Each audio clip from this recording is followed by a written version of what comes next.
El Ministerio Internacional Luz a las Naciones presenta al pastor Hernán Alberto Cortés, con mensajes extraídos de reuniones y campañas de este ministerio. Gracia y paz os sean multiplicados en el conocimiento de Dios y de nuestro Señor Jesucristo. Si desea adquirir este material u obtener más información, comuníquese a esta emisora o al email predicas-hernancortes@yahoo.com o visite nuestra página en internet www.hernanalbertocortes.com. Imagínate un joven dedicado y teniendo cuidado de guardar la palabra de Dios, de ponerla por obra constantemente. Cuando el Señor le miró, se sorprendió, le dijo: bueno, si quieres ser perfecto, vende todo lo que tienes y dalo a los pobres, y ven y sígueme. Sin embargo, este joven, después de escuchar la respuesta del Señor Jesús, tal vez se detuvo a pensar unos instantes y no le salían palabras. Dice, según lo que cuenta la Escritura, este joven simplemente se dio media vuelta y se fue. Dice que se fue entristecido porque parte de su corazón quería estar con el Señor, pero parte de su corazón estaba con las riquezas. La Biblia dice que donde esté tu tesoro, ahí estará tu corazón. Donde estén tus riquezas, eso ganará e irá robando de a poco partes de tu corazón. Hay jóvenes que han dejado los caminos de Dios por un sentimiento. De a poco le fue robando el corazón, y lugares donde antes Dios se entronaba, en un lugar donde antes Dios traía la paz, traía la fuerza, traía la esperanza, traía el gozo, ahora estás lleno por un sentimiento que te ha cautivado. Un sentimiento que no te permite dejar un espacio o un lugar de tu corazón para buscar a Dios. Ese sentimiento no viene de parte del Señor. Es un sentimiento que Dios no bendecirá, que a la larga o a la corta te terminará destruyendo. De una u otra manera será destructivo para tu vida, será malo. Pasará el tiempo y luego irás reflexionando y dirás: este sentimiento que me tomó a mí es malo. Es terrible lo que está sucediendo con muchos jóvenes que salen de las iglesias atados por un sentimiento. Yo conocí a cierto joven que buscaba a Dios con todas sus fuerzas. Él amaba a Dios, realmente quería hacer las cosas bien para Dios, pero parece que nada le salía bien. Cuando antes todo le salía bien, ahora empezó a andar todo mal. Él buscaba a ver dónde estaba la falla. Decía: no sé qué pasa, que ya no siento la presencia de Dios. Y así empieza uno: no sé qué pasa, que no entiendo la palabra. No sé qué sucede, que por momentos no puedo sentir lo que antes sentía, experimentar lo que antes experimentaba. Pero algo había en su corazón empezó a ser robado. De a poco empezó a ganar terreno un sentimiento que había nacido en él. Cuando él luego me cuenta de sus sentimientos, yo le digo: entonces debes orar a Dios y debes esperar en Dios. La Biblia dice: confía en el Señor, encomienda al Señor tu camino y confía en Él, y Él hará. No debes tomar por tu propia mano o por tu propia iniciativa algo que deba ir acomodando Dios. El Señor dice: en mis manos están tus tiempos. Hay gente que quiere recibir hoy lo que Dios ha preparado para el día de mañana. Hay personas que quieren vivir hoy lo que está preparado que vivan de aquí a 1 año, a 2 o a 3 o a 10 años. El Señor nació, pero ni bien nació cuando Él tenía 12 o 13 años. Sabía Él que tenía un plan, Dios, para su vida. Como muchos jóvenes que están aquí en la iglesia, y jóvenes que están en diferentes congregaciones del país y aún del mundo entero, saben que Dios tiene un propósito para sus vidas, pero se desesperan por conocerlo. El Señor Jesús con 12 o 13 años no podría decir: bueno, saben que yo soy el Salvador del mundo, saben que yo soy el Hijo de Dios. ¿Era o no era el Hijo de Dios con 12 años, con 1 año, con 10 años, con 20 años? Lo era. Era el Salvador con tenido 7 años, lo era también. ¿Por qué Dios no le permite que Él lo proclame? ¿Por qué el Señor no lo proclama? ¿Por qué no actúa? Porque no era el tiempo. Las condiciones no estaban dadas en Él. Tal vez en Él sí, si era el Hijo de Dios, Dios podía prepararlo para que salve al mundo con 5 años. Pero las condiciones deberían estar dadas en la gente, en la sociedad, en la cultura. Las profecías deberían irse cumpliendo. Él con 5 años no podría cumplir las profecías.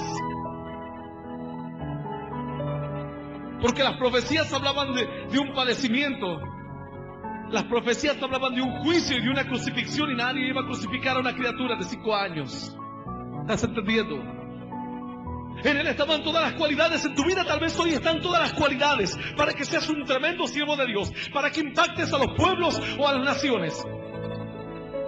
Pero si dejas que de a poco algo vaya robando parte de tu corazón, algo que le pertenece a Dios, un lugar donde Dios se está entornando, un lugar donde Dios ha permitido que su presencia y su espíritu entren en tu vida y te bendigan.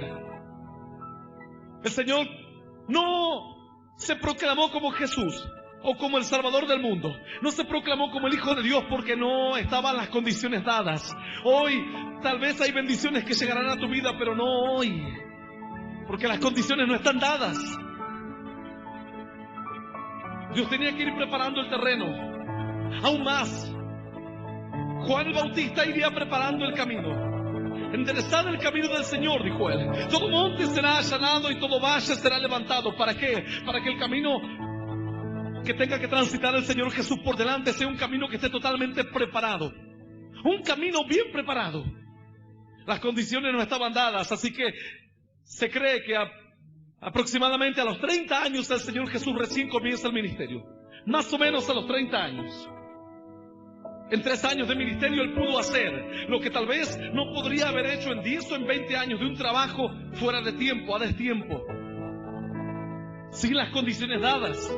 Cuando las condiciones están preparadas, las cosas se pueden dar en un abrir y cerrar de ojos. Pero cuando uno quiere forzar situaciones, cuando uno quiere salir adelante, cuando Dios todavía lo retiene, cuando Dios todavía no ha preparado el entorno, lo que irá a acontecer con tu vida el día de mañana, entonces todo empezará a tener tropiezos y dificultades.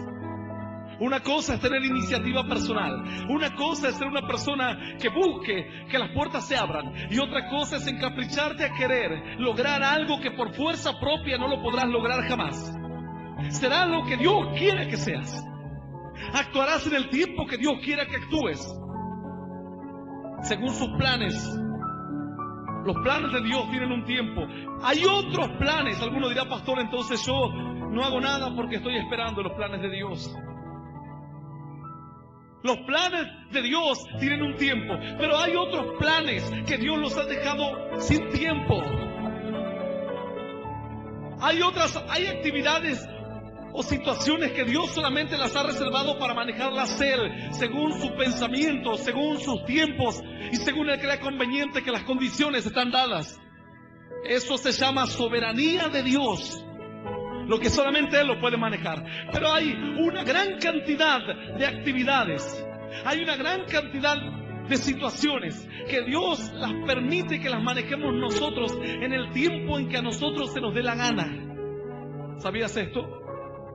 Alguno dice: pastor, yo no sé entonces cuándo predicar. La Biblia dice: predica a tiempo y fuera de tiempo, exhorta, instruye, redarguye. El que haga volver a un pecador en sus malos caminos le devuelve la vida y cubrirá esto multitud de pecados. Aleluya, santo es el nombre de Dios. Sin embargo, este joven de a poco empezó a perder su corazón. En un momento determinado ya estaba mal. Ya comenzó a entregar su corazón y a entablar una relación con aquella joven que también le correspondían sus sentimientos. Bueno, el asunto siguió de mal en peor, al punto tal que los dos terminaron apartándose de la iglesia, alejándose de los caminos de Dios. Después este joven sentía convicción de pecado y volvía a los caminos, volvía a la iglesia, venía un par de semanas y se volvía a alejar. Cuando habló en un momento conmigo, yo le digo: no podés estar así jugando con Dios, o tenés que elegir, o es Dios o es tu vida de pecado, o es esta joven, tenés que elegir. Él decía: yo sé que tengo que elegir. Así que lo pensó, lo meditó y definitivamente eligió su sentimiento, eligió a la joven. Se jugó por la joven. Lo que no hizo por Dios, lo hizo por una mujer. Yo esto quiero decirle tal vez a una persona adulta, a un varón adulto. que tal vez cometió el mismo error en su juventud o aún en su matrimonio, y hoy se da cuenta que es el peor error que pudo haber cometido.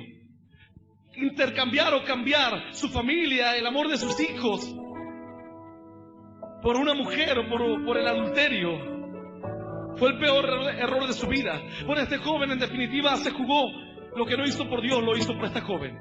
Se enfrentó contra sus padres, se enfrentó contra sus amigos, se enfrentó contra el padre de la chica, contra todos. Eran los dos bien jóvenes. Hace un tiempo yo iba caminando por el centro de esta ciudad, y de repente levanto la cabeza. ¿Y a quién veo? Veo a esta joven. Y miro, digo, si está esta joven, el que debe andar al lado es el creyente que se apartó hace 5 años ya, o 6 años. Y cuando miro al lado, el joven era otro.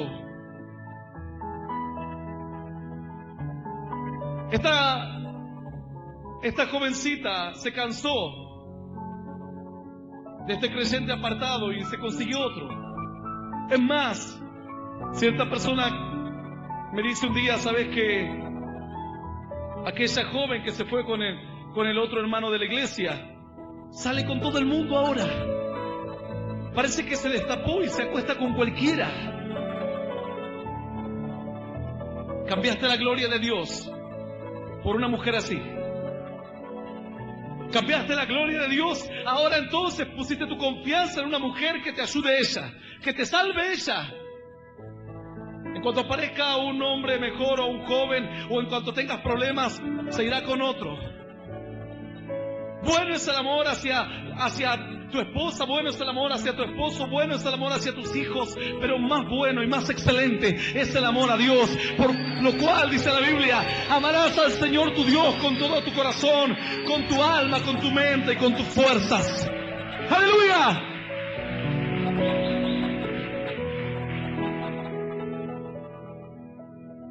Este joven se dio media vuelta y se fue entristecido.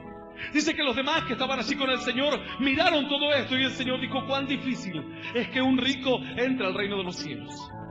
Es más fácil hacer pasar un camello por el ojo de una aguja antes que un rico entre al reino de Dios. Y el joven se iba, amaba al Señor Jesús. Las palabras que él le dijo: sígueme, sígueme.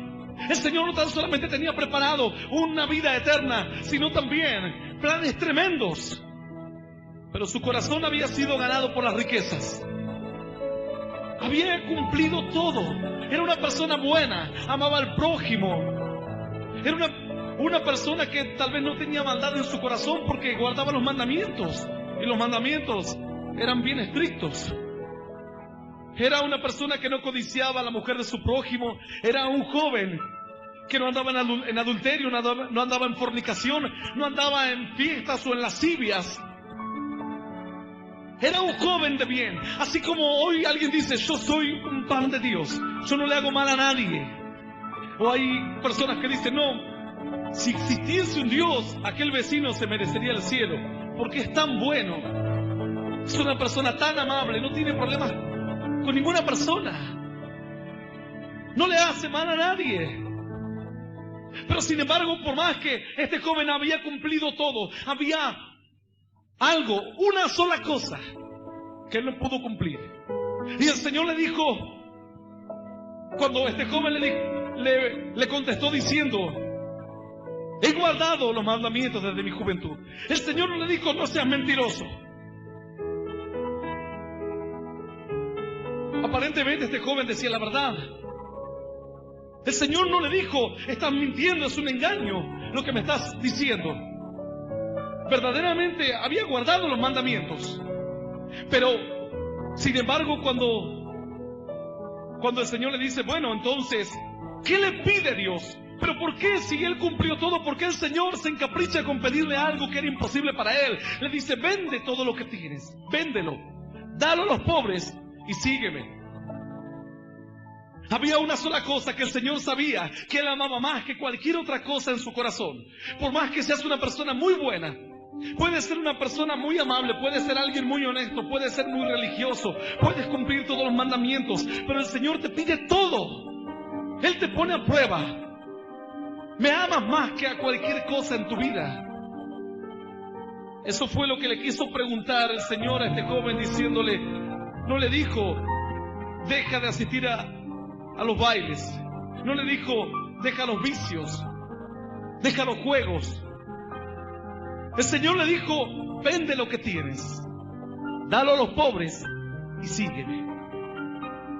Algunos dirán, pero pastor, yo soy una persona adinerada o un empresario. ¿Qué es eso lo que yo debo hacer? Vender todo lo que tengo, darlo a los pobres y acercarme a Dios así como un pobre más. No es eso lo que te pide Dios. Abraham era un hombre que tenía mucho dinero. Isaac era un hombre muy bendecido económicamente. Jacob era uno de los hombres más ricos de Oriente. Pero las cualidades que tenían todos estos varones eran que el dinero no era parte importante en su corazón. Ellos no servían al dinero, sino que se servían del dinero para vivir mejor. Este joven estaba atado por su riqueza. Tal vez hay algo que impide que te acerques a Dios. Hay jóvenes que dicen, yo creo en Dios, creo en el Espíritu Santo, creo en los milagros, pero no puedo dejar el cigarrillo. Tan solamente hay una cosa, y tal vez esa es la que te pide Dios que la dejes. Algunos dirán, yo no le hago mal a nadie, no soy una persona corrupta, no robo. Y tal vez el Señor te dice, bueno, ahora quiero que vayas y le cuentes a tus amigos y le prediques de mi nombre, que des la cara por mí, que me confieses delante de los hombres. Mira, decirle esto a un político. Decirle a un político que confiese a Jesús delante de los hombres. Decirle a una persona adinerada o a alguien que está en la aristocracia o que sueña con las aristocracias de la época medieval. Decirle que confiese a Jesús delante de los hombres, públicamente. Se te reirán de ti, te burlarán y luego te harán a un lado. Ese será el fin. Y tal vez crees en Dios, quizás hasta lees la Biblia, tal vez hasta en secreto haces tus oraciones en tu cuarto, pero no puedes confesar a Jesús públicamente. Y la Biblia dice, el que me confesare delante de los hombres, yo le confesaré delante de mi Padre que está en los cielos. Mas aquel que me negare delante de los hombres, yo le negaré. Pero Señor, si yo oré, Señor, leí la Biblia, Señor, iba a las misas escondido o a una que otra iglesia cristiana escondido. El Señor dice, si me negares, yo te negaré delante de mi Padre y delante de los ángeles del cielo. Y aquel que se avergonzare de mí, dijo el Señor, en medio de esta generación incrédula y perversa, yo me voy a avergonzar de él. Porque a algunos le da vergüenza decir que leen la Biblia, porque asocia la Biblia con la ignorancia. Entonces ninguna persona inteligente debe decir que lee la Biblia aunque la lea, porque lo tildarán por ignorante. Se reirán de él y él se sentirá avergonzado. Entonces, antes de sentirse avergonzado él, prefiere avergonzar a Jesús. Y cuando alguien se ríe de Jesús, él no puede decir palabra alguna. Y cuando alguien en un medio de comunicación se ríe de la fe de otros, él no puede proferir palabra alguna porque se siente avergonzado.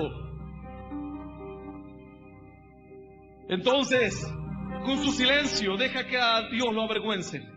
Algunos dirán, pastor, pero yo no estoy en contra de Dios. Claro que sí. La gente que estaba parada frente a la cruz podría haber evitado la crucifixión. No estaban en contra de Dios muchos de ellos, pero no hicieron nada para evitarlo. Los discípulos dirían, Señor, tú sabes que no estábamos en tu contra. Pero cuando prendieron al Señor Jesús, dice que todos huyeron, al punto tal que a un joven andaba envuelto con una sábana. Y dice que alguien le quiso atrapar porque pensaba que eran de los discípulos y le agarró de la sábana. Y dice que él dejó la sábana y salió corriendo desnudo. Prefirió pasar vergüenza delante de la gente antes que pasar por un creyente o un fanático o un seguidor de Jesús. Algunos prefieren andar desnudándose las tapas de las revistas antes que confesar que Jesús es Rey. De eso no se avergüenza. No se avergüenza de decir, me acuesto con cualquier persona que se me cruza en el medio, en el camino. Pero sí se avergüenzan cuando le preguntan, ¿crees en Dios? Dios es un mito. Dios Es un mito que crearon las civilizaciones pasadas. Y la gente que está débil o la gente mal, para ellos es Dios. Dios es para el drogadicto. ¿Qué le estás diciendo, drogadicto, a Elías? Y Dios es para los alcohólicos. ¿Qué habrán en un alcohólico? Dios es para las mujeres que están en crisis de nervios, que toman pastillas para dormir. Que María, la madre del Señor Jesús, tomaba pastillas para dormir. Algunos dicen, no, Dios es para la gente mala.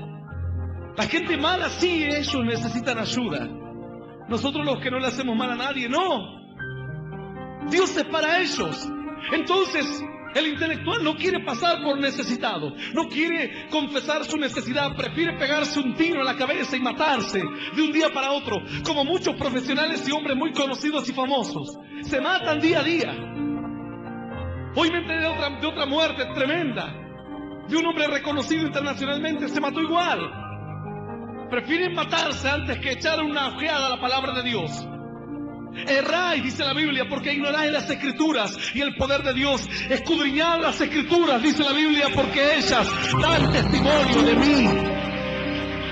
Y en ellas está la vida. ¡Aleluya! Sin embargo, este es el pensamiento de hoy. Prefieren pasar vergüenza de otra manera. Pero pasar la vergüenza de Dios parece que es una vergüenza que cuesta el doble. Y yo te voy a decir por qué cuesta el doble. Yo escuché a jóvenes que decían, yo me acuesto con los homosexuales y no se les caía la cara. Mujeres que decían, yo me prostituyo por deporte y no se les cae la cara.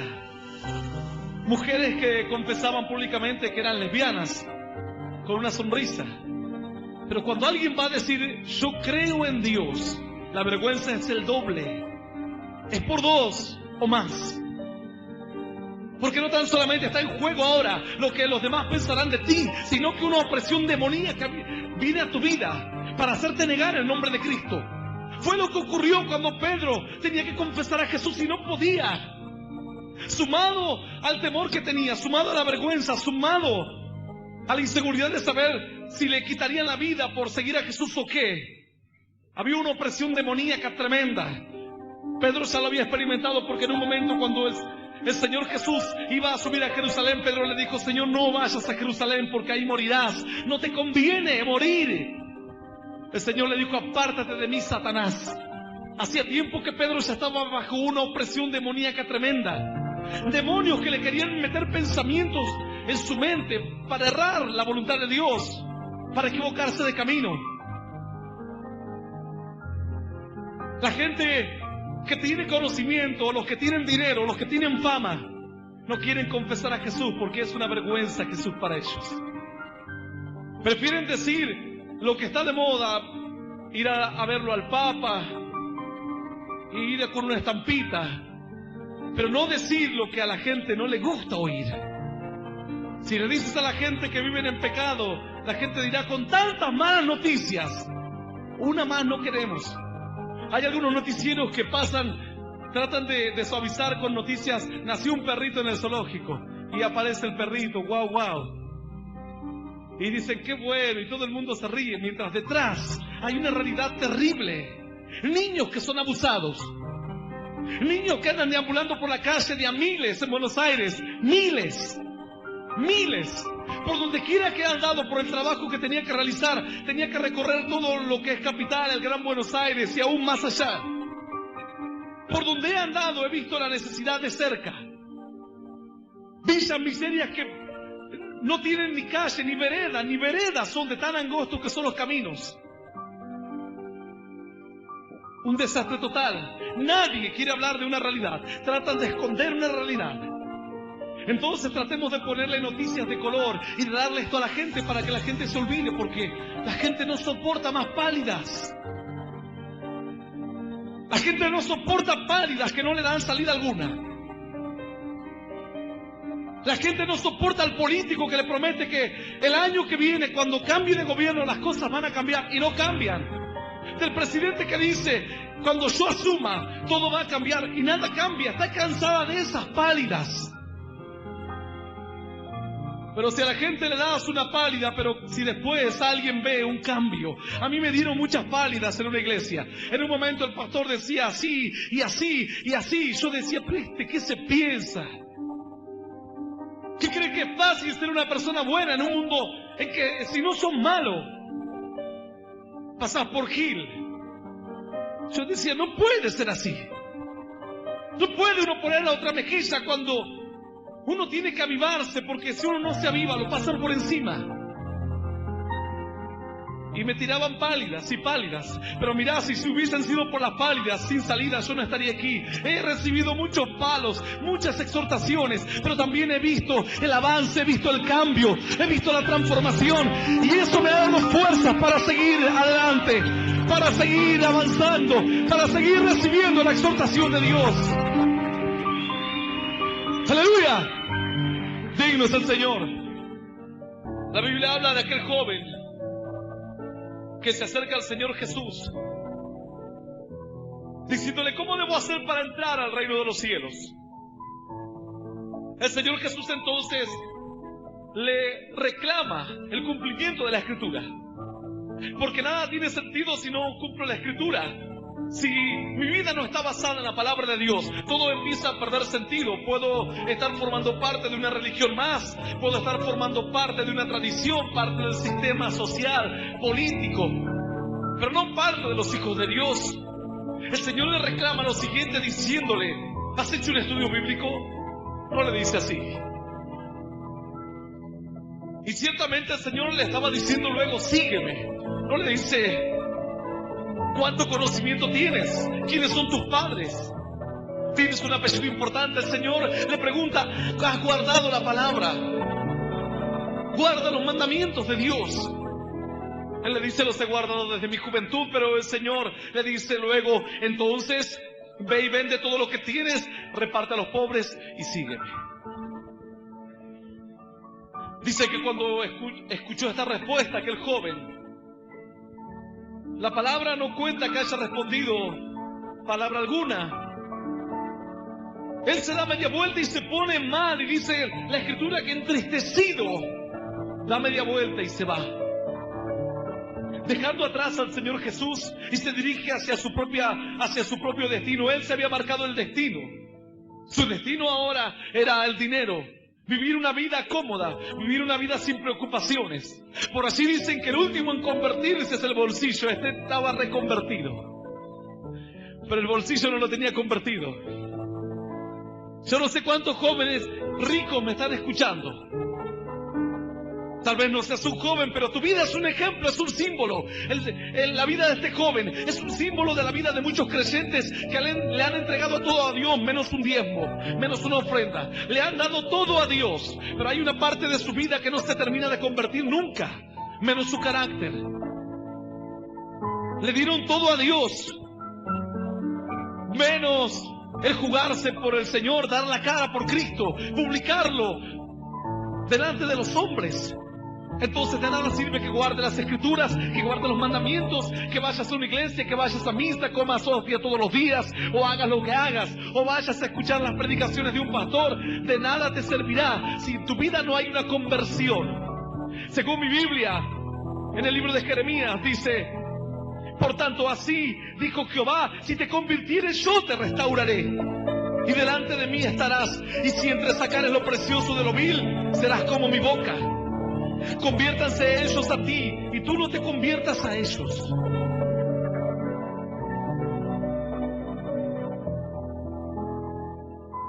La Biblia dice, si te convirtieres. Y Dios luego sigue diciendo, yo te restauraré. Quienes están peleando por una restauración, quienes están luchando para que haya un cambio en sus vidas y no ven un cambio, es porque todavía no quieren dar el paso más importante, que es la conversión. La conversión no es un cambio aparente. La conversión no es un cambio de religión. La conversión no es un cambio tal vez de ideología o de pensamiento. La conversión es un cambio en tu esencia, adentro. La Biblia dice que aquel que está en Cristo es nueva criatura, y las cosas viejas pasaron y todas aquellas cosas, dice la Biblia, son hechas nuevas. Todo lo demás queda hecho nuevo. ¡Aleluya!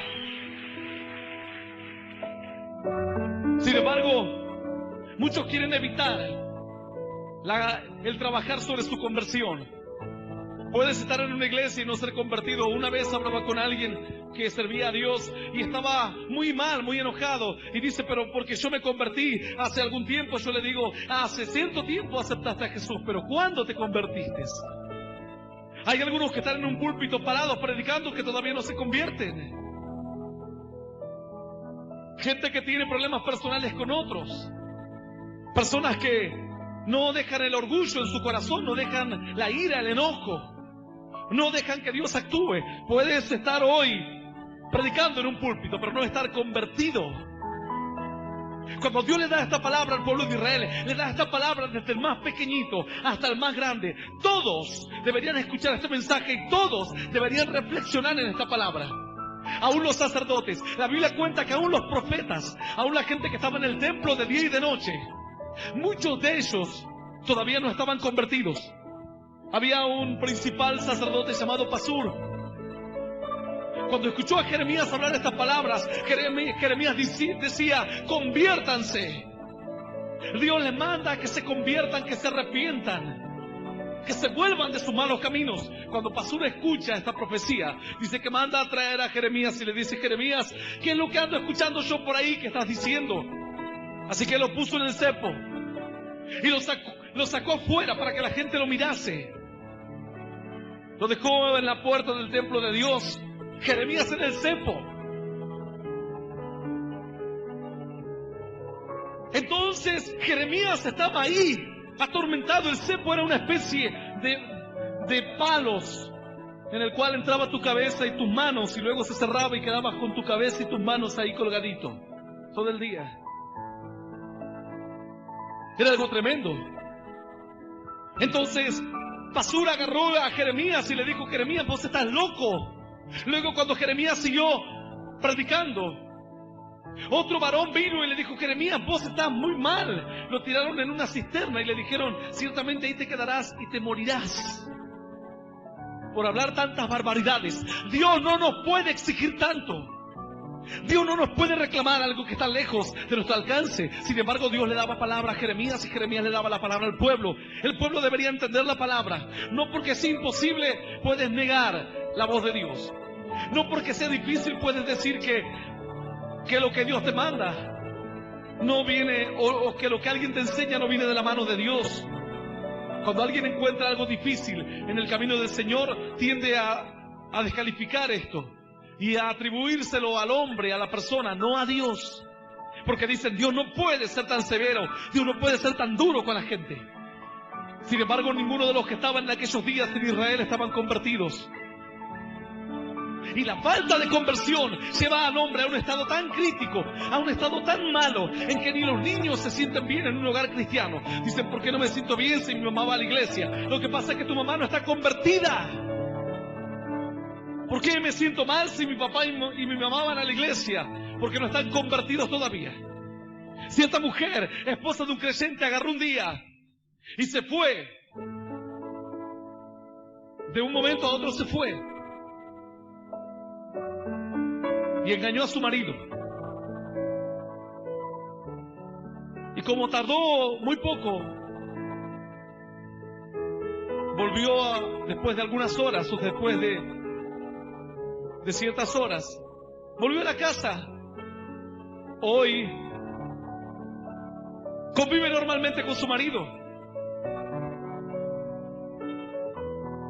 Su marido no sabe que esta mujer le engañó. Mas la Biblia dice, no hay nada oculto que no haya de ser puesto por manifiesto, y no hay nada escondido que no haya de manifestarse. Puedes hacer lo malo en el rincón más escondido de la tierra. Dios te mira y Dios se encargará de sacar tu pecado a luz. Puedes cometer tu pecado en el rincón más escondido, más aislado de la ciudad. Puedes irte a un motel alejado de la ciudad. Así cierto líder de jóvenes. Y esto quiero que le quede claro también a la gente, porque algunos creyentes dicen que bueno cuando se denuncia el pecado de los católicos. Es bueno, sí. Es más bueno también cuando uno puede denunciar los propios pecados que acechan a la iglesia cristiana. No te olvides que Judas era cristiano. Sin embargo, el pecado de Judas no quedó tapado ni escondido. El Señor lo sacó a luz. Y quedó como un ejemplo en la vida de Judas. Un ejemplo que nadie debería seguir. Los testimonios malos que te cuento son ejemplos para que no caigamos en estas barbaridades. Cierto líder de jóvenes era un líder tremendo. Iba, predicaba, se movía, hablaba de Dios. Pero alguien sospechó de algo. Entonces un día alguien apareció con unas fotografías del líder de jóvenes saliendo de un motel con una jovencita. Y no con una, sino con 2 o 3. Y tenían las fotografías. Tremendo. Quería conocer de Dios, pero no estaba convertido. Su vida no había experimentado un cambio, una transformación. Cuando hay gente que viene aquí a la iglesia y dice, aquella persona me hizo un mal, yo le digo, mira, los que estamos en la iglesia no todos somos convertidos. No todos estamos transformados. Hay gente que apenas hace un par de horas que deja las drogas. Hay gente que apenas hace una semana que ha dejado de golpear a su mujer y a duras penas está queriendo cambiar.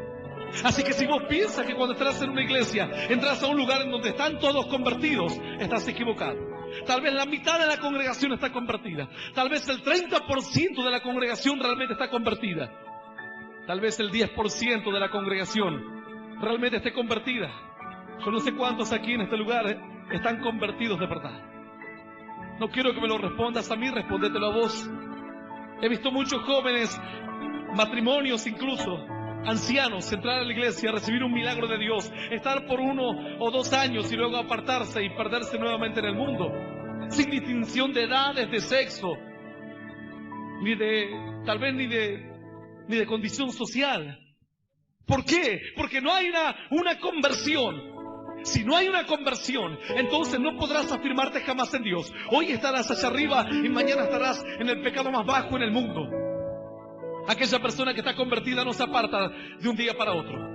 Alguien que ha experimentado una conversión dice, como dijo Pedro cuando el Señor le dijo, miren muchachos, si a ustedes les cuesta todo esto, si a ustedes les parece que este asunto de Dios y de la fe es muy duro para ustedes, vuélvanse atrás, cada uno vuelva a su trabajo, olvídense de esto que les hablé. Entonces Pedro le dijo, Señor, ¿a quién iremos si solamente tú tienes palabras de vida eterna? Ya no podría volver a vivir la vida de antes, ya no me podría volver atrás, ya no podría volver a vivir una vida sin Dios, una vida sin sentido.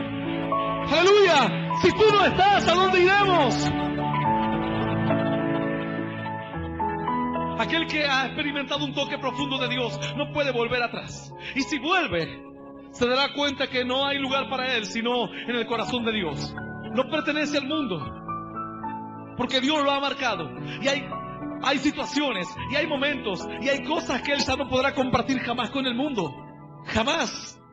Puedes querer hacerte el incrédulo, hacerte el mundano. Hace poco hubo un casamiento aquí en la iglesia y venían ciertos jóvenes que estuvieron caminando de la mano de Dios y venían con cara de mundanos. Sin embargo, yo los vi llorar por Dios, los vi predicar, caminar cuadras y cuadras para ganar un alma para Cristo. A mí no me van a decir que están mundanos. Han quedado marcados por Dios. Tal vez te golpees. Tal vez quieras mostrar una imagen de que sos incrédulo y venir fumando y venir drogándote y traer la jeringa y pichicatearte delante nuestro. Andá y contar ese cuento a otro. Vos aceptaste a Jesús. Yo acepté a Jesús en mi corazón. Yo donde quiera que iba, andaba involucrado en los peores pecados. Sin embargo, mi reacción era distinta a la de los demás. Cuando alguien decía vamos a ir a robar o vamos a ir a hacer tal cosa, yo no tenía el mismo pensamiento que los demás. Cuando alguien decía vamos a golpear a este otro, yo no tenía el mismo pensamiento que los demás, a pesar de que estaba viviendo una vida fuera de Dios. Pero había algo que había quedado marcado en mi corazón. Mi corazón había quedado marcado para Dios. No estaba convertido, pero Dios me iba a ir atrayendo. Dios iba a esperar un tiempo para que yo me desencante del mundo. para que yo me desengañe del mundo, para que me dé cuenta que el mundo no es mi lugar. Pedro dijo: Señor, ¿a dónde quieres que vaya? ¿Ir a pescar otra vez? ¿Ir a contar cuentos verdes con mis amigos? ¿Ir a los prostíbulos? ¿A dónde quieres que vaya? ¿Ir a las fiestas de los pueblos vecinos? ¿A las fiestas paganas? En la antigüedad las fiestas a otros dioses eran orgías. Por eso se decía altares de prostitución idolátrica, porque no tan solamente había una prostitución al uno adoptar otros dioses, una prostitución espiritual, sino que había también prostitución literal. Era como una prostitución religiosa. Es lo que practican los brujos o los satanistas, los famosos aquelarres y todas esas porquerías del diablo que él cree que son algo y no son nada. Si fuese algo el diablo, ¿por qué no me mata hoy? Si fuese el diablo algo, ¿por qué no nos pudo detener en estos años? ¿Por qué no pudo impedir que personas hayan aceptado a Cristo? No tan solamente aquí en Río Gallegos, sino en Río Grande, en Caleta Olivia, así en Puerto Santa Cruz, en Piedra Buena, en Comodoro Rivadavia, en Vierna, en Mendoza, en Jujuy, en Salta, en Santiago del Estero, Córdoba. ¡Aleluya! No puede impedir Satanás todo esto. No lo puede impedir. Desde el primer día que empezamos a hacer un programa de radio, empezamos a predicar contra los brujos, contra los hechiceros. Mirá, muchos brujos tuvieron que cerrar sus templos e irse de la ciudad. Yo particularmente he sido testigo de la desmantelación de un templo umbandista. He sido testigo de 2 o 3 lugares donde también se practicaba la magia, que han tenido que cerrar. Esa gente ha tenido que alejarse y en muchos de los casos esa gente se volvió a Dios. Eso es lo que practican los brujos hoy, sus famosos aquelarres o sus fiestas satánicas, o la famosa Salamanca, que en el campo se juntan los brujos y que ahí hay un poder tremendo. ¿Qué poder van a tener? ¿Dónde está, oh muerte, tu aguijón?, dice la Biblia. ¿Y dónde, oh sepulcro, tu victoria? Jesús destruyó la maldición de la muerte. Y la maldición de la muerte era lo más fuerte a lo que se aferraban las tinieblas para sujetar bajo temor y bajo opresión a la gente. Todo el mundo le teme a la muerte. Todo el mundo dice: me voy a morir, y se aferran a la vida. Puedes estar aferrado en tus afectos, pero de ahí a que tengas miedo y que pienses que la muerte la trae Satanás, estás confundido. El aguijón del pecado es la muerte, es una consecuencia. Ya no es el trono de Satanás. Dice la Biblia que el Señor tomó el imperio de la muerte y se levantó con poder y potencia. Ya no lo tiene Satanás. La gente debe morir porque es una consecuencia del pecado y porque nuestra esencia biológica o naturaleza biológica está condicionada. Nuestro cuerpo está condicionado a vivir cierto tiempo y luego morir. Pero el alma, lo que hay dentro nuestro, es eterno. Hay personas que todavía no toman conciencia de lo que realmente Dios les ofrece. Dios te ofrece una vida verdadera, pero para el que está convertido. Algunos hoy están totalmente desgastados. Yo te digo esto porque yo también era uno de ellos. Iba a la iglesia pero no estaba convertido. Predicaba el pastor pero yo no podía cambiar porque no estaba convertido. Mi mente todavía era un taller del diablo porque no estaba convertido. Como hoy hay personas que su mente es un lugar donde Satanás se entrona, arma todo tipo de planes siniestros y luego vos los ejecutás. Hace poco viene cierto joven y me dice: pastor, quiero hablar con usted. Sí, le digo. Me dice: bueno, sabe que estoy mal y por momentos no veo la bendición y espero que las cosas cambien y quiero levantarme y quiero tomar vuelo y quiero crecer y caminar en Dios, pero no puedo. No sé, parece que los demás pueden y que yo no puedo, y parece que todo a mí me está jugando como en contra. Este joven estaba así. Yo le digo: mira, y traté de hablarle 2 o 3 palabras y luego le digo: mira, ¿sabes cuál es el problema? El problema sos vos. El problema sos vos. Vos sos el que no estás haciendo la voluntad de Dios. O sea, ¿hace cuántos años que conoces a Dios y todavía estás esperando que alguien venga a hablarte y darte una palabra de aliento? El que ha quedado fuera de tiempo sos vos. El que se ha retrasado sos vos. No se puede retrasar a todo un ejército porque hay uno que le cuesta seguir el paso. Lamentablemente Dios no puede retener a su ejército, a sus hijos, a sus siervos, por uno o dos personas que no quieren cambiar, o que no quieren afrontar la lucha que deban afrontar, que no es una lucha con el pastor, que no es una lucha tal vez con la doctrina, es una lucha en tu corazón. Dios no va a frenar por esto a los líderes, a los pastores que deban ir a predicar a otros países. Imagínate qué pasaría si en lugar de salir a predicar, hermanos, de este lugar, a todos los lugares que han salido, estaríamos abocados a poder restaurar a alguien que está queriendo que los demás hagan lo que él deba hacer. Todavía estaríamos tratando de restaurarlo y no se restauraría más. Porque hay momentos en los que la restauración depende pura y exclusivamente de uno mismo. Yo le digo a este hermano, mira, yo no puedo ir a visitarte a tu casa. Yo no puedo ir a entrar a tu hogar o a entrar a solucionar los problemas de tus familias. Si la congregación fuese una congregación de 10 hermanos, podría estar en la casa de uno un día de la semana. Destinar un día de la semana para visitar a uno y a otro. Pero yo no puedo, porque si voy a tu casa, mañana le voy a ir a la casa del otro hermano. Y si voy a la casa del otro hermano, mañana el otro va a decir por qué el pastor fue a otra casa y a mi casa no va. No puedo. Tengo muchas responsabilidades. Y tengo que cuidar mi vida espiritual. Y tengo que cuidar mi familia. Y tengo que guiar e instruir a otros jóvenes misioneros o jóvenes siervos que van el día de mañana a crecer en Dios. Así que como yo veo que no puedo ir personalmente a aconsejar o a instruir a cada uno, para eso tomamos un tiempo y entre que yo pueda ir a cada uno de los hogares, ¿por qué no nos juntamos todos en la iglesia? Y ahí yo les predico a todos. Y ahí les enseño y les abro las escrituras para que todos sean ministrados por Dios. No esperes que alguien vaya a tu casa a ministrarte personalmente. Si el Señor hubiese tenido que ministrar personalmente a las multitudes que le seguían, todavía sigue visitando gente.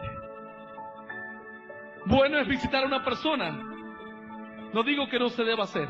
Es muy importante visitar. Pero la visita debe correr, cuando la iglesia crece, la visita debe correr por cuenta de otros líderes o siervos que se van levantando en la iglesia. Es como pedirle al presidente de la nación que venga a administrar la provincia. Es imposible, es una locura. No podría estar en todas las provincias a la vez. Entonces la autoridad se va delegando. Aún llegó un punto en que el Señor dijo, miren, yo no puedo ir a tal lugar. O por uno u otro motivo, Él no quiso ir a ese lugar. Le dijo a los discípulos, ustedes irán a esa ciudad, e irán a orar por los enfermos, a sanar a los enfermos, e irán a orar por los endemoniados y a libertar a los endemoniados. Irán a orar por los muertos y a resucitar a los muertos.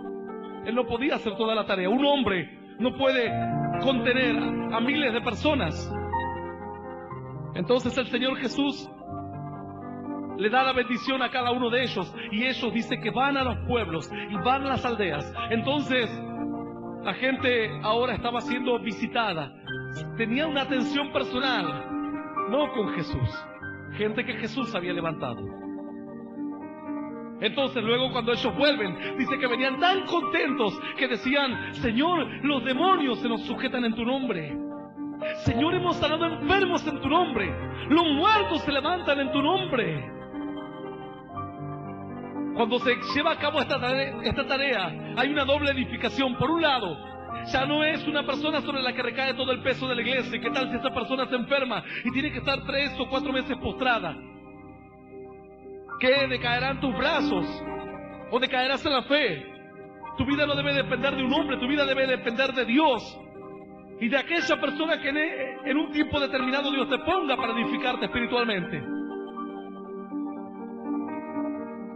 Una doble edificación había, porque primero la gente era atendida personalmente. Yo le dije a este hermano, mira, vos estás esperando que alguien vaya a tu casa a mimarte después de 3 o 4 años que conoces a Dios. Mientras hay alguien que entró por primera vez a la iglesia y que nadie puede ir a su casa porque no hay obreros. Y vos tuviste en tu tiempo la visita, la atención personal.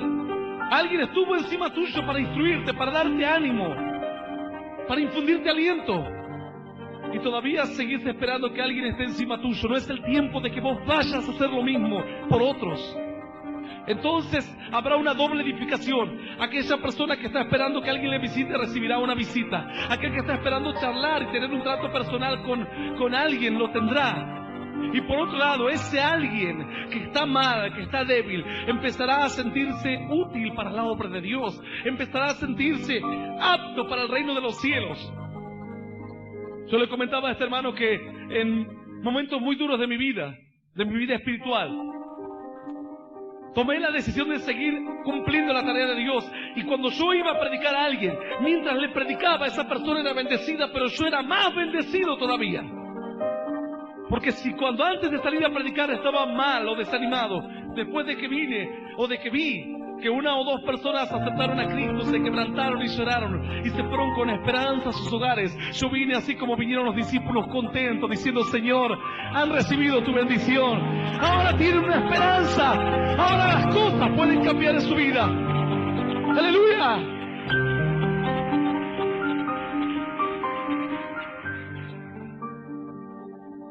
Tiene que haber una conversión. Y una conversión no depende de un sentimiento, o no depende tal vez de un pensamiento, de una idea, sino que el Espíritu Santo de Dios hace un trabajo en tu vida que vos luego solamente te pide Dios que lo mantengas. Si te convirtieras, dice Dios, ¿qué dice el Señor? Yo te restauraré. Algunos están esperando que alguien venga a hablarles personalmente, que alguien los mime. Me duele aquí. Y, Señor, como los nenes, cuando a mi nene le duele algo, papá, me duele aquí en la rodilla. Bueno, Señor, toca esta rodilla, Padre, en el nombre de Jesús. Después, ay, aquí también. Bueno, Señor, toca ese hombro. Y los niños son así. Pero vos ya no sos un niño. Ya debes entender que tiene que haber un crecimiento en tu vida espiritual. Dice el Señor: si te convirtieres, yo te restauraré. Y la restauración de muchos que han caído de la gracia de Dios depende de que tengan la capacidad, las fuerzas. Porque para mantener la conversión se requiere un trabajo diario y un esfuerzo diario. Dios te da las fuerzas y te convierte. Pero luego vos debes mantener esa conversión. El Señor se encuentra con Saulo, lo toca, luego lo llena de su espíritu. Luego era la responsabilidad de Saulo mantener lo que había recibido de Dios. Retén lo que tienes, dice la Escritura. Bueno, cuando yo le dije a este joven que el problema era él, no me miró con buena cara. Le digo: el problema sos vos, hermano. Y me miraba como diciendo, quería escuchar algo más bonito. Pero bueno, a veces la medicina no es tan buena, o el jarabe no es bonito, pero si hace bien, debes tomarlo. Entonces yo le digo: con esa cara que andás en depresión, andás en derrota, así un día tu esposa va a decir: me cansé de tener un derrotado en mi casa,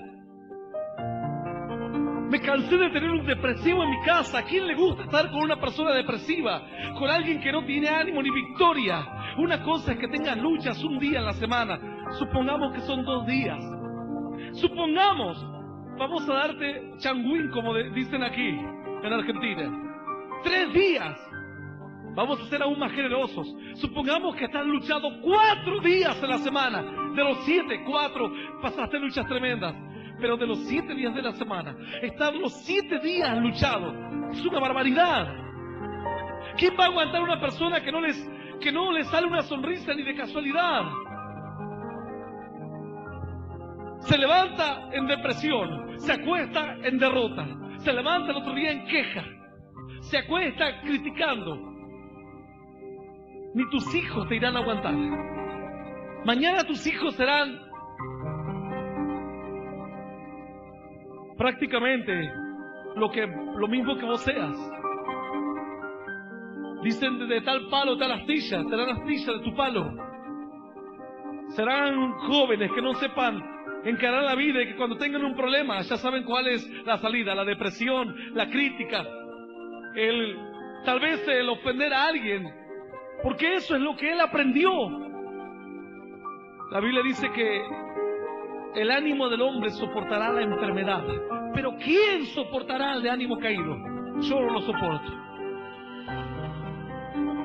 Yo si estoy mucho tiempo con personas depresivas o personas que están desanimadas o que no tienen ganas ni siquiera de levantar la mano, llega un momento que digo, Señor, ¿dónde estoy? En el valle de los huesos secos. Debes actuar, debes moverte. Los muertos no alaban a Dios.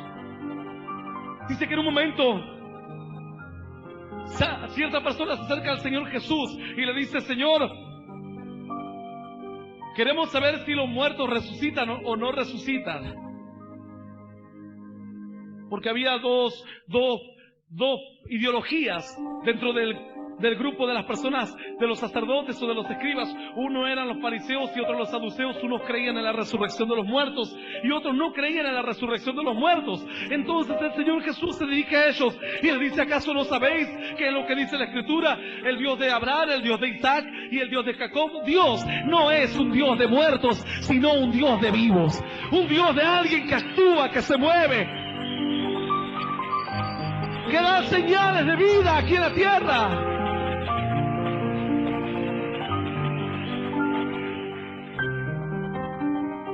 Imagínate un teniente cuando alguien cae en el campo de batalla. Dice, vayan a traer a aquel.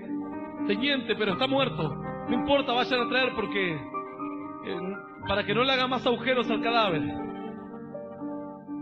El soldado dirá, yo ni loco voy a ir a arriesgar mi vida por un muerto. Por un muerto, si estuviese vivo por ahí. Voy porque lo podemos salvar. Pero si está muerto, ¿qué se puede hacer por él? Los ángeles de Dios, imagínate un ángel ministrando un muerto, pero este nunca ora. El ángel aburrido, depresivo, tirado en la vereda de tu casa, estoy esperando que alguien me llame. Dios, ¿por qué no me mandaste a la casa de alguien más activo? De algún hiperactivo. El ángel sentado, tirado en la vereda, esperando que algo suceda. Nada sucede. Todo el día queja, todo el día murmuración, todo el día depresión, odio, contienda, crítica. Tu frustración te lleva a levantarte en ira contra los demás. ¿Y qué culpa tienen los demás que vos seas un derrotado? La culpa la tiene el gobierno, la culpa la tiene el presidente, la culpa la tiene el gobernador. Mirá, si es cierto que a este país lo vaciaron los gobernantes y que la crisis que este país vive y el mundo en general es culpa de los gobernantes, pero lo que no es cierto es que tu vida dependa de ellos. Porque en un país en donde no hay trabajo, hay quienes encuentran trabajo. En un país en donde la gente dice que nada puede hacer, hay algunos que encuentran algo que hacer. En un país en donde dicen, ¿cómo puedo sonreír viviendo en Argentina? Hay algunos que viven en Argentina y sonríen. Y es más, tienen victoria. Y es más, predican la palabra. Y es más, van a otros países llevando la palabra y la bendición de Dios. ¡Aleluya! ¡Aleluya! ¡Y aleluya!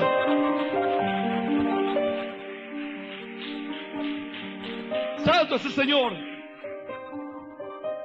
Cuando yo le dije a este hermano, la culpa sos vos. Hermano, no dejá de andar en depresión, dejá de andar en derrota. Cambia la cara. Si alguien vas a pedir trabajo, aquí es donde pusieron el aviso para el trabajo. No. Debe ser en el negocio de enfrente. Dice, no, este es un mufa. Así dice el incrédulo, este es un mufa. Si lo traemos a este, no nos echa a todos los clientes. Mirá, ni los incrédulos quieren a un derrotado. Ni el incrédulo quiere a alguien que está amargado. Dicen, bastante amargura que estoy sufriendo como para aguantarme uno más. Bueno, este hermano, después de la exhortación, le digo, hermano, sonreí. Todavía estás vivo, tenés salud, tus hijos están sanos, tu esposa está sana, están unidos en la familia. Dice, sí, pero no tengo trabajo, no tengo esto. Se puede solucionar, las cosas pueden mejorar. ¿Y qué esperás si tuviste como un año apartado de Dios? Volver de un día de la noche a la mañana y que todo se pinte color de rosas nuevamente. Cuando uno cede terreno, después para volver, tiene que entonces echar al enemigo. No es tan solamente entrar y pisar el terreno y listo. Debes entrar y permanecer. Los argentinos fueron a Malvinas y capturaron a todos los ingleses y tocamos aquí corneta y salimos a la calle a gritar Argentina, pero eran 20 ingleses que los habían capturado nada más. Después vino el asunto, se vino más feo, porque venían portaaviones, submarinos nucleares, destructores que venían navegando de Gran Bretaña a pelear por las islas. Ese era el problema, no era el problema a llegar, el problema era mantenerse y no retroceder. Bueno, Argentina tuvo que retroceder en una guerra que nadie quiere recordar, porque fue humillante, porque los norteamericanos le daban la posición de los soldaditos argentinos y se estaba peleando contra dos superpotencias, con un país que enviaba a los jóvenes con fusiles que están lejos de estar dentro de la última tecnología. Bueno, fue una guerra humillante. Alguien dice, yo no quiero recordar eso. Yo veía los tanques pasar por la calle de mi casa, cuando decían que los Gurkhas habían desembarcado aquí en la playa, porque este es el lugar más cercano a las Islas Malvinas. El Ministerio Luz a las Naciones presenta al pastor Hernán Alberto Cortés, con mensajes extraídos de reuniones y campañas de este ministerio. Si deseas adquirir este material u obtener más información, comunícate a esta emisora o a nuestro correo electrónico luzalasnaciones@ispavista.com. Gracia y paz os sean multiplicados en el conocimiento de Dios y de nuestro Señor Jesucristo. Decían que los aviones salían de Comodoro Rivadavia, mientras nosotros del colegio veíamos que los aviones salían de Río Gallegos. En ocasiones descargaban las bombas del otro lado del mar o del otro lado de la ría, cuando venían averiados. La gente de aquí lo sabe. Pero después tuvimos que retroceder y a pesar de que estamos muy cerca, todos sabemos que las islas no son nuestras. En teoría, sos un ungido de Dios, tenés poder para echar fuera a los demonios, podés agarrar a Satanás y pisarlo. Algunos dicen, yo lo tengo bajo mis pies. Cierto hermano agarró y se escribió Satanás aquí, se escribió versículos bíblicos y caminaba y decía, aquí lo tengo, ¿ves? Satanás decía, en la suela del zapato. Bueno, es muy lindo, toda la teoría es muy buena. Llegaste a un lugar, ahora debes preocuparte de no retroceder. Y si retrocedes, debes darte cuenta que cuando quieras volver a conquistar el terreno, el enemigo se habrá reagrupado con más fuerza. Ahora los británicos no tienen 20 soldaditos en las Malvinas. Incluso los Kelpers están armando un propio ejército. Así que, si antes fue difícil tomarlo por la fuerza, ahora ni soñar. Obviamente que tampoco esto está de acuerdo a los principios bíblicos. Pero cuando el enemigo toma posesión, después de haber sufrido una derrota, se hace más fuerte, porque no quiere volver a sufrir otra derrota más. Así que yo le digo a este varón, ¿qué pensás que estuviste apartado un año? Volviste y que se te abran todas las puertas. Debes luchar, debes pelear, debes poner ánimo, debes poner confianza, debes poner esperanza. Pasaron 2 días, lo encuentro en la puerta, sonriente, digo, gloria a Dios. No lo podía creer, lo miro otra vez, estaba sonriente. Lo miro otra vez, digo, este debe estar haciéndose. No, era de verdad. Dice, ¿sabes qué, pastor? Dice, ayer encontré trabajo, mi esposa también encontró trabajo y las cosas están cambiando así tan tremendamente y todo esto está dando resultado, dice. Aleluya. Aleluya y aleluya. Yo te restauraré, dice el Señor. Cierto, este rey, este sacerdote, principal sacerdote llamado Pasur, lo pone en el cepo a Jeremías y le dice, Jeremías, bueno, no nos gusta que andes hablando de la conversión, de decir que nosotros por más que busquemos mucho a Dios, no estamos convertidos. Entonces Jeremías, mientras estaba en el cepo, dice que vino palabra de Dios a Jeremías. En el peor momento, Dios le habla. Al otro día vienen y lo sueltan a Jeremías y Pasur le dice, bueno, espero que te haya servido por lección de no andar hablando mal en contra nuestro. Y le dice, Jeremías, ¿sabes qué? Ayer mientras estaba en el cepo me habló Dios y me dijo que tu nombre será cambiado. En lugar de llamarte Pasur, te llamarás Destrucción. Porque ciertamente destrucción vendrá sobre ti, sobre tus hijos, sobre tu familia y sobre toda la tierra de Israel. Y serán llevados cautivos a Babilonia y allí morirán. Porque no se quieren convertir a Dios.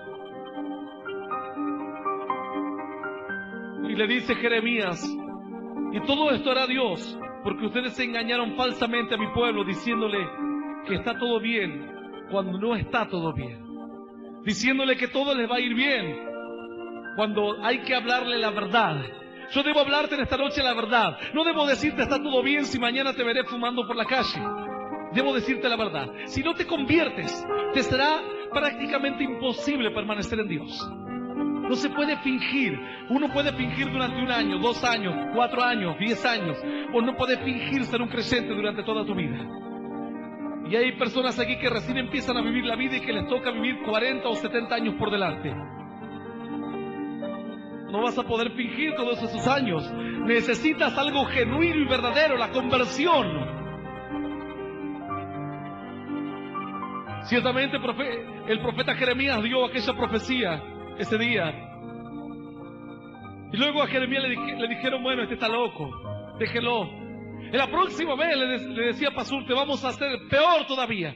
Y Jeremías se iba. No pasó mucho tiempo cuando el ejército de Babilonia rodeó Jerusalén, capturó Jerusalén, tomó prisionero al rey, le arrancó los ojos y lo llevó cautivo a Babilonia. Tomó prisionero a los sacerdotes y los llevó cautivos a Babilonia.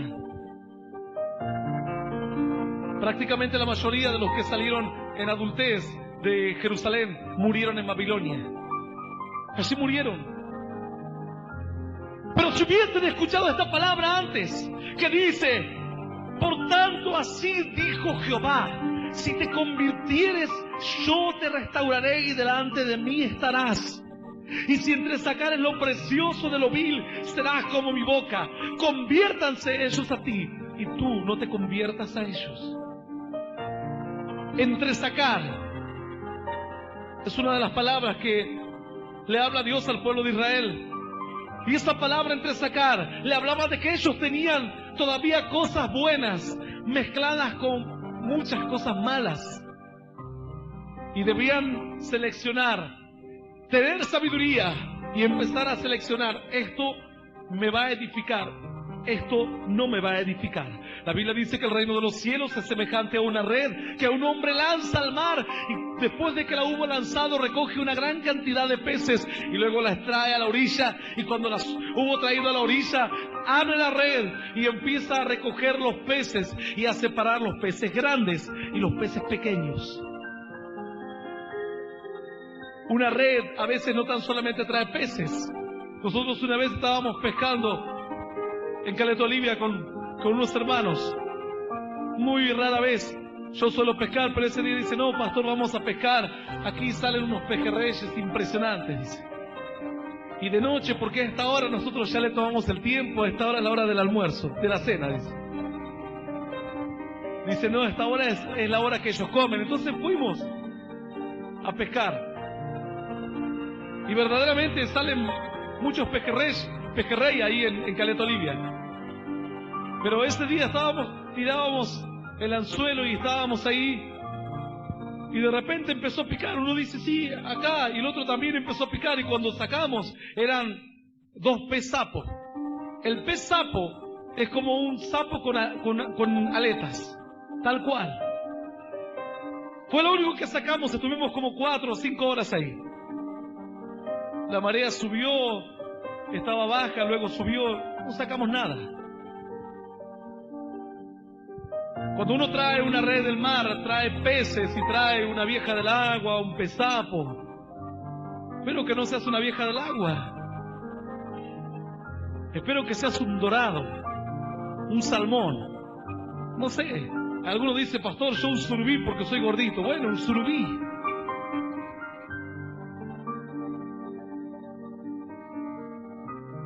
Pero no que seas algo inservible.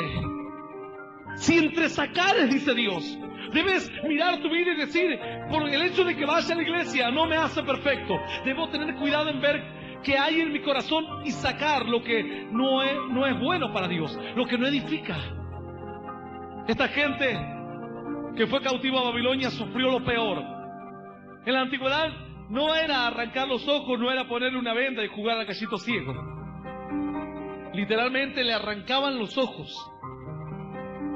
Le arrancaban los ojos de sus cuencas para que el rey nunca más pudiese volver a ser rey, para demostrarle al pueblo que su rey ha quedado humillado y que ellos nunca más tendrán poder o autoridad para sublevarse contra ese otro reino. En otros casos le cortaban los pulgares de los pies y de las manos y los dejaban vivos. Las mujeres eran abusadas. Los jóvenes eran llevados como sirvientes. Los profetas se los hacía servir dentro de los templos paganos, rodeados de ídolos. Era algo tremendo.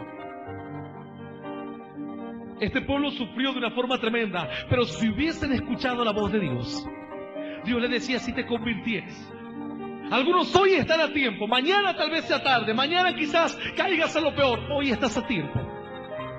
Y Dios te da esta palabra a tiempo. Dios no le dio esta palabra luego de que ellos sufrieron las peores calamidades. Dios le da esta palabra antes de que lo malo venga a sus vidas y le dice, es tiempo de que se conviertan.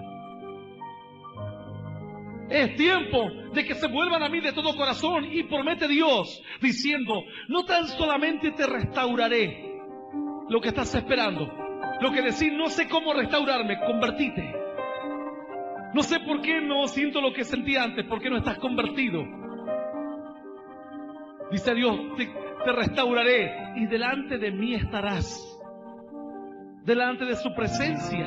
Para los que dicen, yo no siento la presencia de Dios. Puede ser que un día no la sientas, 2 días, tal vez hasta una semana, supongamos que quizás 2 semanas o hasta un mes de lucha.